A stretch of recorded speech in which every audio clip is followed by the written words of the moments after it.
In the dense woods of northwest Arkansas, where the Ozarks rise in silent witness to centuries of secrets, lies Devil's Den State Park. Known for its rugged trails, limestone bluffs, and cool cave systems, the park has always drawn hikers, nature lovers, and families looking to disconnect. But to the locals, there's a deeper shadow cast across the trees, a whisper of something old, something watching. They call it the Hollow. And in July 2025, it took again.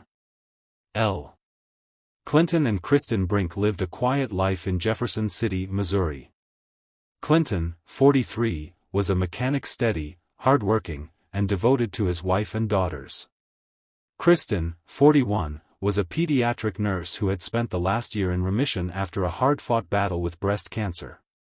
Their marriage had survived illness, job loss, and the emotional wear of raising two children in uncertain times. The weekend trip to Devil's Den State Park was meant to be a gift and escape from the weight of hospitals and bills. Their daughters, Ava, 10, and Lily, 8, had never camped before. They were excited by the idea of roasting marshmallows, exploring caves, and spotting deer. Clinton wanted to teach them how to fish. Cristen wanted to take family photos. They arrived at campsite number 17 on Friday, July 25, 2025.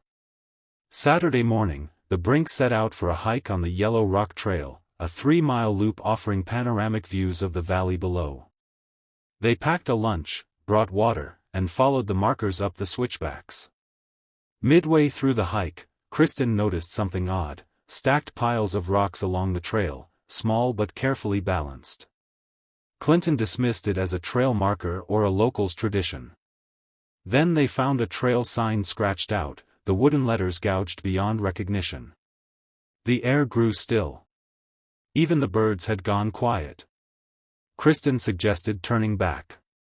Clinton said they were almost to the lookout. They never made it. According to Ava and Lily, the man appeared like he stepped out of the trees, tall, thin, dressed in full woodland camouflage, and carrying a large knife. He didn't say a word. His eyes were wide, unfocused. His smile was strange, too calm. Clinton tried to protect his family. He stepped forward, telling the man to back off. The stranger lunged. What followed was chaos. Screaming. Blood. Cristen shielding the girls. The man stabbed her twice. Clinton was fatally wounded. Cristen shouted for the girls to run. They did. The last thing Ava saw before they fled was the man kneeling beside her mother, whispering something into her ear. At 8:43 a.m. on Sunday, July 27, a hiker found Ava and Lily wandering barefoot and bloodied near the main road. They were dehydrated, shaking, and silent. Park rangers found the bodies of Clinton and Cristen under a ledge near the trail, arranged unnaturally. Kristen's hands were folded over her chest. Clinton's eyes were open. No valuables were taken. No signs of a struggle beyond the fatal blows. The only clue was a pile of stacked stones beside the scene and a crudely carved wooden idol, nailed into a nearby tree. The case attracted national attention. Within 48 hours, the FBI and state police launched a multi-agency manhunt.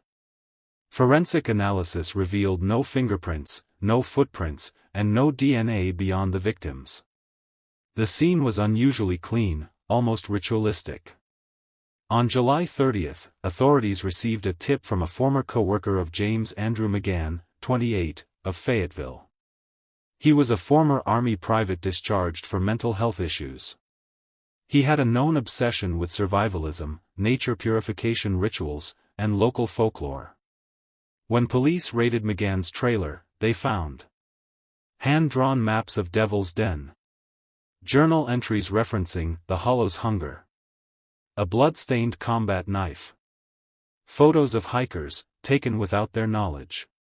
He was arrested without resistance.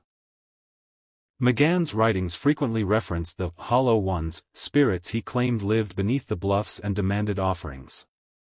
One disturbing entry read: They feed on sorrow. She bled grief into the trees.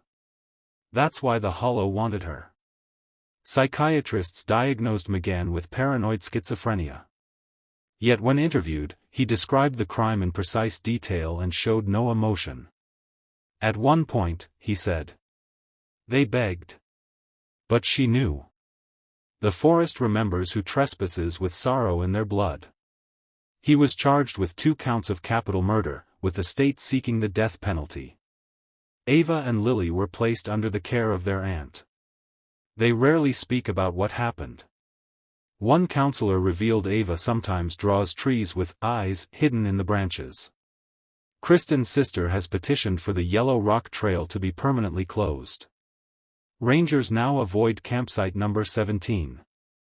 Some report hearing voices or finding stacked rocks outside their stations. Others say the forest feels different.